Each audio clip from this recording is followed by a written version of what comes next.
दूसरा वाला quantum number देखेंगे जिसका नाम क्या था तुम्हारा, बताओ।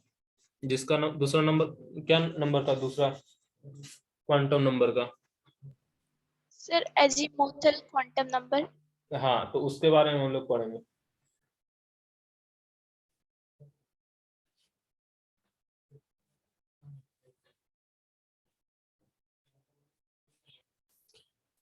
ठीक है, देखो तो एजीमुथल क्वांटम नंबर है, तो इसको कैसे रिप्रेजेंट करते हैं? एजीमुथल क्वांटम नंबर, इसके चार और नाम थे, ठीक है। एक तो एजीमुथल था, दूसरा एंगुलर था, ठीक है, दूसरा एंगुलर नाम था, तीसरा सेकेंडरी नाम था, ठीक है, सेकेंडरी, या फिर सब्सिडियरी भी इसको बोल रहे थे, सब्सिडियरी भी बोल रहे थे। Yes sir. ठीक है, तो ये सब हम बोल रहे थे। और इसको कौन कौन से साइंटिस्ट दिए थे? इसको साइंटिस्ट दिए थे सोमरफील्ड।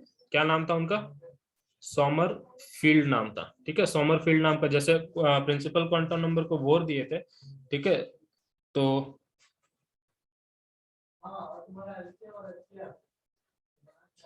ठीक है, तो ये सोमरफील्ड दिए थे इसको, ठीक है, रिप्रेजेंट। और ये क्या रिप्रेजेंट करता है? ये सबसेल को बताता है। ये किसको बताता है? सबसेल को। जैसे n=1 तुम्हारा क्या बता रहा था वहां पे, n जो प्रिंसिपल क्वांटम नंबर था वो किसको बताता था? वो तुम्हारा सेल को बता रहा था, ठीक है, सेल को बता रहा था कि सेल कितना होगा। n=1 मतलब एक सेल, n=2 मतलब दो सेल, n=3 मतलब तीन सेल। और ये क्या बता रहा? सबसेल को बता रहा। सबसेल हम लोग पढ़े थे, एसपीडीएफ पढ़े थे, उसके बारे में बोलता है, ठीक है। तो इसका वैल्यू कहां से कहां तक लाई करता है? इसका वैल्यू, इसको रिप्रेजेंट हम लोग एल से करते हैं, ठीक है, इसको स्मॉल एल से हम लोग रिप्रेजेंट करते हैं, ठीक है। तो इसका वैल्यू लाई करता है तुम्हारा, सेकंड पॉइंट क्या लिखा है आपने? ये सबसेल लिखा है बेटा, सबसेल लिखा हुआ है, ठीक है, SUBSHELL, ठीक है, सबसेल लिखा हुआ कि ये सबसेल को रिप्रेजेंट करता है। जैसे प्रिंसिपल क्वांटम नंबर सेल को रिप्रेजेंट करता था, ये सबसेल को रिप्रेजेंट करता है, ठीक। और ये क्या बता रहा है, ठीक है, ये क्या बता रहा है कि यहाँ पे देखो इसका वैल्यू कहां से लाई करता है, L=0 to n-1 तक इसका वैल्यू जा सकता है। बात समझ में आ रही है? L=0 से मतलब L का वैल्यू कहां तक लाई कर सकता है? 0 से लेके n-1 तक लाई कर सकता है। जैसे मान लो कि तुम्हारा वैल्यू n= क्या होगा, 1 है, तो इसका वैल्यू क्या होगा, 0 होगा, ठीक है। n= यदि 2 होगा तो इसका वैल्यू तुम्हारा 0 और 1 होगा, ठीक है, क्योंकि n-1 लिखा हुआ है ना, तो 2 से तुम 1 माइनस करोगे तो इसका मैक्सिमम वैल्यू कहां तक आ सकता है, 1 तक आ सकता है। बात समझ में आ रही है? और ये n क्या है? ये n है तुम्हारा प्रिंसिपल क्वांटम नंबर, जो अभी हम लोग जस्ट हम लोग पढ़े, ठीक है, ये प्रिंसिपल क्वांटम नंबर है, ठीक है। ये n=1 क्या है? बात समझ में आया? n=1 क्या है? n=1 प्रिंसिपल क्वांटम नंबर है, और ये सबसेल है, यहाँ पे सबसेल को डिनोट करता है। तो L का वैल्यू, L क्या है? ये तुम्हारा है एजीमुथल क्वांटम नंबर। इसका वैल्यू कहां तक लाई करेगा, किस रेंज में? मतलब 0 से लेके तुम्हारा n-1 तक होगा, ठीक है, 0 से n-1 तक L का वैल्यू हो सकता है, ठीक है, 0 से n-1 तक हो सकता है। अब देखो मान लो सपोज n=1, फर्स्ट वाले सेल की बात हो रही है, ठीक है, फर्स्ट वाले सेल की बात हो रही है, ठीक है, फर्स्ट वाले सेल की बात हो रही है। तो यहाँ पे कितने सब सेल होते थे? हम लोग बना रहे थे, यहाँ पे कितने सब सेल होते थे? एक सब सेल होता था, हाँ, ठीक है। तो उसके बारे में ये बता रहा है कि n=1 होगा तो वहां पे 0 होगा। देखो तुम लोग को एक बात हम बता रहे थे कि L का वैल्यू लिखते हैं, मतलब बोलते थे कि S है तो S को हम लोग 0 बोलते हैं, ठीक है, P को हम लोग 1 बोलते हैं, ये चीज बताए थे, D को हम लोग 2 बोलते हैं, ठीक है, और F को 3 बोलते हैं, इस तरीके से बोलते थे ना। तो ये 0 मतलब क्या बोल रहा है कि यहाँ पे S एक सबसेल होगा, ठीक है, ये S सबसेल होगा। यहाँ पे 0 आ रहा है इसका वैल्यू, इसका मतलब क्या होगा, S सबसेल होगा, ठीक है। 1 आएगा इसका वैल्यू तो क्या होगा, P सबसेल भी होगा। इसका वैल्यू 2 आएगा, इसका मतलब D सबसेल होगा, और 3 आएगा मतलब F सबसेल भी होगा। देखो यहाँ पे इसका वैल्यू जैसे 0 और 1 आया है, तो यहाँ पे एक S होगा और एक P होगा, ठीक है। बात समझ में आ रही है? थोड़ा फिर से बताता हूँ इसको। देखो तुम्हारा जैसे प्रिंसिपल क्वांटम नंबर था, उसके ऊपर डिपेंड करता है तुम्हारा एजीमुथल क्वांटम नंबर, ठीक है।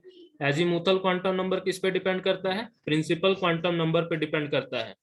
प्रिंसिपल क्वांटम नंबर पे तुम्हारा एजीमुथल क्वांटम नंबर डिपेंड करेगा। देखो तो इसका वैल्यू कैसे होगा, इसका वैल्यू हो सकता है 0 से लेके n-1 तक हो सकता है। तो यदि कोई सेल है जिसका प्रिंसिपल क्वांटम नंबर क्या है, प्रिंसिपल क्वांटम नंबर n=1 है, ठीक है, n=1 है इसका क्वांटम नंबर, ठीक। तो इसका l का वैल्यू क्या होगा तुम्हारा, इसका l का वैल्यू तुम्हारा 0 हो सकता है, ठीक। तो ये 0 किसको बताएगा, s को बताएगा। यदि l=0 आ रहा है तो पता चल जाएगा कि s है, l=1 है तो ये क्या बताएगा, p को बताएगा, ठीक है। l=2 है तो ये क्या बताएगा, d बताएगा। और l=3 है तो ये किसको बताएगा, f को बताएगा। एक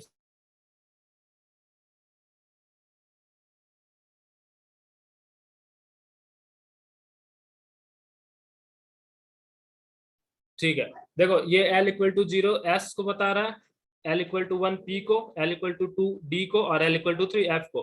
तो अब मान लो कोई एक तुम्हारे पास सेल है, ठीक है, ये जो सेल हम बना रहे हैं ये सेल का प्रिंसिपल क्वांटम नंबर क्या है, n=2 है, ठीक है। इसका प्रिंसिपल क्वांटम नंबर n=2 है।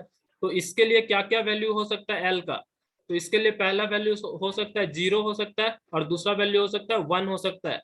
बात समझ में आ रही है, क्योंकि इसका वैल्यू 0 से स्टार्ट होता है और n-1 में खत्म होता है। तो n का वैल्यू यहाँ पे 2 है तो इसको हम 2-1 लिखेंगे तो मेरे पास कितना आएगा, 1 आएगा, ठीक है। और यहाँ पे कितना 0 है तो इसका 2 वैल्यू हो सकता है। तो s मतलब 0 आ गया तो 0 l=0 में क्या होता है, मेरे पास s आता है, ठीक है, s सब सेल आता है। और l=1 में क्या आता है मेरे पास, p सब सेल आता है। तो इसीलिए जब हम लोग n=2 बनाते थे तो यहाँ पे क्या बनाते थे, तुम्हारा एक ये बना रहे हैं और एक क्या बना रहे, ये बनाते थे, याद है कुछ ऐसा बनाते थे। Yes sir. ठीक है, तो ये किस पे डिपेंड कर रहा है, प्रिंसिपल क्वांटम नंबर पे तुम्हारा डिपेंड कर रहा है। n=2 मान लो किसी और सेल के लिए हम बनाते हैं, ठीक है, किसी और सेल के लिए बना रहे हैं जिसका प्रिंसिपल क्वांटम नंबर n=3 है तुम्हारा, ठीक है। प्रिंसिपल क्वांटम नंबर इसके लिए मान लो n=3 है, ये थर्ड सेल है किसी एलिमेंट का, ठीक है, किसी एलिमेंट का थर्ड सेल है। मान लो कोई एलिमेंट हम लोग यहाँ पे बना रहे हैं, ठीक है, तो ऐसा इसका फर्स्ट सेल, ऐसा इसका सेकेंड सेल, ठीक है, और ऐसा इसका थर्ड सेल, ठीक है, ये इसका थर्ड सेल। ये थर्ड सेल को हम लोग यहाँ पे ड्रॉ कर रहे हैं, ठीक है, ये थर्ड सेल को यहाँ पे हम लोग ड्रॉ कर रहे हैं। तो ये थर्ड सेल का प्रिंसिपल क्वांटम नंबर n=3 होगा, सबको पता है। तो अब इसका l क्या क्या हो सकता है, इसका l क्या होगा, 0 होगा, ठीक है, 1 होगा और क्या होगा, 2 होगा, क्योंकि इसका रेंज क्या है, l=0 से लेके n-1 तक हो सकता है। तो n-1 करेंगे तो कितना आएगा, 2 आएगा, फिर क्या होगा, 1 होगा, 0। तो 0 किसके लिए है, 0 के लिए क्या होता है, s होता है, 1 के लिए p होता है, 2 के लिए d होता है, ठीक है। तो इसको हम लोग यहाँ पे ड्रॉ कर सकते हैं। यहाँ पे पहला हो गया, ठीक है, यहाँ पे दूसरा हो गया और यहाँ तीसरा हो गया, ठीक है। अब इसमें तुम और बना सकते हो इस तरीके से। बात समझ में आ रही है, हेलो, बात समझ में आ रही है, यस सर। Yes sir. ठीक है। तो इतना चीज ये बता देता है और साथ में क्या बताता है, अभी हम लोग दूसरा एंगुलर मतलब एंगुलर क्वांटम नंबर या एजीमुथल क्वांटम नंबर पढ़ रहे हैं। तो और क्या पता चलता है इससे, इससे हम लोग को नंबर ऑफ ऑर्बिटल पता चलता है। नंबर ऑफ ऑर्बिट हम लोग को प्रिंसिपल क्वांटम नंबर से पता चल रहा था, लेकिन इससे ऑर्बिटल पता चलता है। हम लोग क्या क्या पढ़ चुके हैं, सबसे पहले ऑर्बिट होता है, ठीक, फिर सबसेल होता है, सबसेल होता है, ठीक है, उसके बाद क्या होता है, उसके बाद ऑर्बिटल होता है, पढ़ चुके हैं हम लोग। तो ये जो तुम्हारा एंगुलर क्वांटम नंबर है वो हम लोग को नंबर ऑफ ऑर्बिटल बताता सर है। आपका वॉइस बहुत ज्यादा कट रहा है। अच्छा, अभी आ रहा है, सर वॉइस ब्रेक हो रहा है। सर, अभी ठीक आ रहा है। अभी ठीक आ रहा है, बारिश हो रही है यहाँ पे एक्चुअली, ठीक है। तो यस सर। हाँ, I will try to upload the video, ठीक है, वीडियो अपलोड कर देंगे, तो जस्ट हैव पेशेंस, सुनो। स्क्रीन दिख रहा है ना, यस सर दिख रहा है। ठीक है। तो पहले ऑर्बिट होता है, फिर सबसेल होता है, ठीक है, फिर ऑर्बिटल होता है। तो अभी हम लोग पढ़े थे जो प्रिंसिपल क्वांटम नंबर ना, वो तुमको ऑर्बिट के बारे में बता देता था। फर्स्ट ऑर्बिट है n=1, n=2, ठीक है। और सबसेल, तुमको सबसेल के बारे में भी वो बता सकता था बहुत कुछ, सबसेल के बारे में भी बताता था। बट सबसेल के बारे में बताना ज्यादा कौन बता रहा तुमको, तुम्हारा एंगुलर क्वांटम नंबर बता रहा है सबसेल के बारे में। और ये नंबर ऑफ ऑर्बिटल के बारे में भी बताता है। तो नंबर ऑफ ऑर्बिटल को कैसे देते हैं, 2 × L+1, ठीक है। ये है नंबर ऑफ ऑर्बिटल। अब मान लो तुम्हारे लिए L इक्वल टू कितना है, 0 है। L इक्वल टू 0 मतलब क्या हो गया, S हो गया। S ऑर्बिटल का बात करते हैं, तो यहाँ पे क्या लिखेंगे, 2 × 0+1, तो ये क्या हो जाएगा, 0+1 दैट इज 1। इसलिए हम लोग जब S ऑर्बिटल लिखते हैं तो उसमें सिर्फ एक बॉक्स बनाते हैं। बात समझ में आ रही है। S जब हम लोग लिख रहे हैं तो उसमें क्या हो रहा है, सिर्फ एक बॉक्स बन रहा है। S जब लिखते हैं तो हम उसमें हम लोग क्या करते हैं, एक बॉक्स बनाते हैं, ठीक है। सिर्फ एक बॉक्स बनाते हैं S में। उसके बाद फिर सपोज L इक्वल टू 2 है, L इक्वल टू क्या है तुम्हारा, L इक्वल टू 1 है, तो क्या लिखोगे, 2 × 1+1। तो ये क्या होता है, 2 × 1+1 मतलब 2+1 इक्वल टू 3 आ गया यहाँ पे, ठीक है। तो L इक्वल टू 1 मतलब क्या होता है, P होता है। तो जब हम लोग P को बनाते हैं तो उसमें हम लोग 3 बॉक्स बनाते हैं। सब क्वेश्चन का आंसर तुमको मिलते जाएगा यहाँ पे कि पी में हम लोग 3 ही क्यों बना रहे थे, डी में 5 क्यों बना रहे थे। बात समझ में आ रही है। पी इसलिए बनता है क्योंकि एल यहाँ पे 3 आया इसका वैल्यू, नंबर ऑफ ऑर्बिटल का वैल्यू जिस फॉर्मूला से हम लोग देते हैं, ठीक है। कौन से फॉर्मूला से बताते हैं नंबर ऑफ ऑर्बिटल का वैल्यू, तो इस वाले फॉर्मूला से बताते हैं, ठीक है। 2 × L+1 के फॉर्मूला से बताते हैं नंबर ऑफ इसका वैल्यू, ठीक है। तो ये क्या है, इंपॉर्टेंट है, इसको थोड़ा ध्यान में रखना है, ठीक है। 2L+1 मतलब नंबर ऑफ ऑर्बिटल। तो नंबर ऑफ ऑर्बिटल इससे पता चल रहा है तुमको, ठीक है। अब मान लो तुम्हारे पास L इक्वल टू क्या आ रहा है, L इक्वल टू तुम्हारे पास आ रहा है, L इक्वल टू आ रहा है तुम्हारे पास 2, ठीक है। तो L इक्वल टू 2 का मतलब क्या होता है, L इक्वल टू 2 का मतलब होता है, L इक्वल टू 2 का मतलब होता है d ऑर्बिटल, ठीक है। तो इस फॉर्मूला में L इक्वल टू 2 लगा दो, तो 2 × 2+1 दैट इज क्या हो जाएगा, 4+1 मतलब 5। तो इसलिए जब d ऑर्बिटल का बात करते हैं, d बनाते हैं हम लोग d सबसेल, तो इसमें 5 ऑर्बिटल आ जाता है अपने आप, ठीक है। d जब बनाते हैं तो इसमें 5 ऑर्बिटल अपने आप आ जाता है। बात समझ में आ रही है।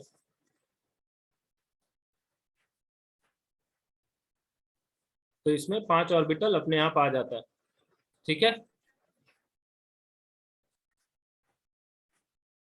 देखो चीज समझ में आ रहा है। Yes sir. D के पास 3 हो गया, D के पास 5 क्यों हुआ, और S के पास 1 क्यों हुआ। चलो ये हो गया। अब नंबर ऑफ ऑर्बिटल पता चल गया, तो इसमें नंबर ऑफ इलेक्ट्रॉन भी पता चल जाएगा, ठीक है। नंबर ऑफ इलेक्ट्रॉन भी पता चल जाएगा, कैसे, तो एक ऑर्बिटल में 2 इलेक्ट्रॉन होता है, और नंबर ऑर्बिटल का फॉर्मूला कैसे दे रहे हैं, 2L+1। तो इसमें इलेक्ट्रॉन, एक ऑर्बिटल में 2 इलेक्ट्रॉन होता है, तो इसको 2 से मल्टीप्लाई कर देंगे, तो क्या हो जाएगा, 4L+2। तो ये number of electron in orbital बता रहा, number of electron in orbital बता रहा, ठीक है। मान लो तुम्हारे पास L equal to 0, L equal to 0 मतलब S का बात कर रहे हैं, ठीक है। तो अब उसको पुट कर दो, यहाँ पे इलेक्ट्रॉन का नंबर निकालना है, तो 4 × 0+2, तो कितना आएगा, 0+2 मतलब 2। तो S जो ऑर्बिटल तुम बना रहे थे, ठीक है, S जो ऑर्बिटल बना रहे थे हम लोग इस तरीके से, इसमें कितना इलेक्ट्रॉन होगा, इसमें 2 इलेक्ट्रॉन होगा। बात समझ में आ रही है, 2 इलेक्ट्रॉन इस तरीके से भर देंगे, ठीक। अब मान लो L इक्वल टू तुम बात कर रहे हो 1 की, तो L इक्वल टू 1 मतलब क्या होता है, P होता है, ठीक है। तो अब इस फॉर्मूला में पुट करो, 4 × 1+2, तो क्या हो जाएगा, 4+2 दैट इज 6। तो इसको ऐसे बनाते हैं हम लोग,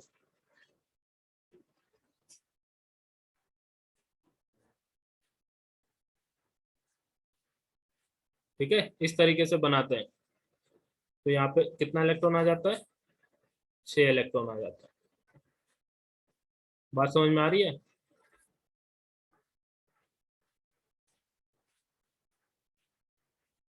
ठीक है। और क्या पता चलता है हम लोग को, शेप पता चलता है, शेप पता चलता है, शेप ऑफ ऑर्बिटल पता चलता है, ठीक है, शेप ऑफ ऑर्बिटल पता चलता है। तो एस के बारे में क्या बोले थे? एस कैसा होता है? एस्फेरिकल होता है। हाँ बोलो।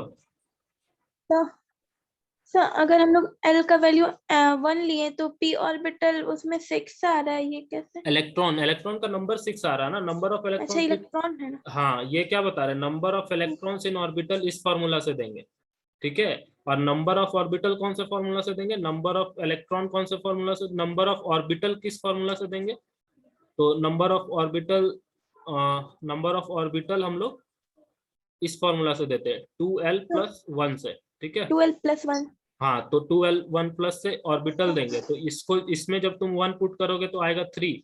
तो 3 बॉक्स बना, 3 ऑर्बिटल बन गया। कौन कौन सा? px, py और pz, 3 ऑर्बिटल बन गया, ठीक है। और इलेक्ट्रॉन कितना हो गया? एक ऑर्बिटल में 2 इलेक्ट्रॉन होता है, तो टोटल 6 इलेक्ट्रॉन हो गया, ठीक है।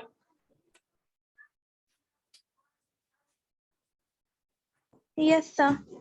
हाँ देखो, तो s का शेप होता है स्फेरिकल, ठीक है। p का शेप होता है डंबल शेप, बताया था, ठीक है। और d का शेप होता है डबल डंबल शेप, ठीक। इस तरीके का शेप होता है d का। और f को बोलते हैं डिफ्यूज्ड, डिफ्यूज्ड बोलते हैं, ठीक है। डिफ्यूज्ड या नो शेप बोलेंगे, नो शेप, ठीक है। तो ये शेप के बारे में बताता है। और क्या बताएगा? तो और बताता है एंगुलर ऑर्बिटल एंगुलर मोमेंटम। अभी जो एन, जो प्रिंसिपल क्वांटम नंबर था ना, वो तुमको सिर्फ एंगुलर मोमेंटम मतलब Previous सेल का slide में ऑर्बिट। हाँ क्या बोल रहे हो? ऐसे दिखा सकते हैं क्या? हाँ प्रीवियस स्लाइड एक बार दिखा सकते हैं?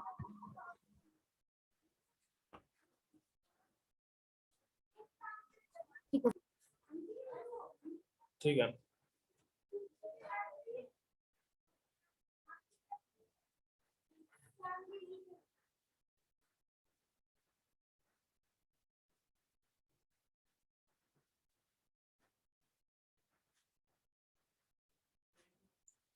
ठीक है, तो ये क्या हो गया? स्फेरिकल हो गया, ठीक है। यस ये सर। हाँ ठीक। अब देखो, अब हम लोग क्या बात कर रहे थे?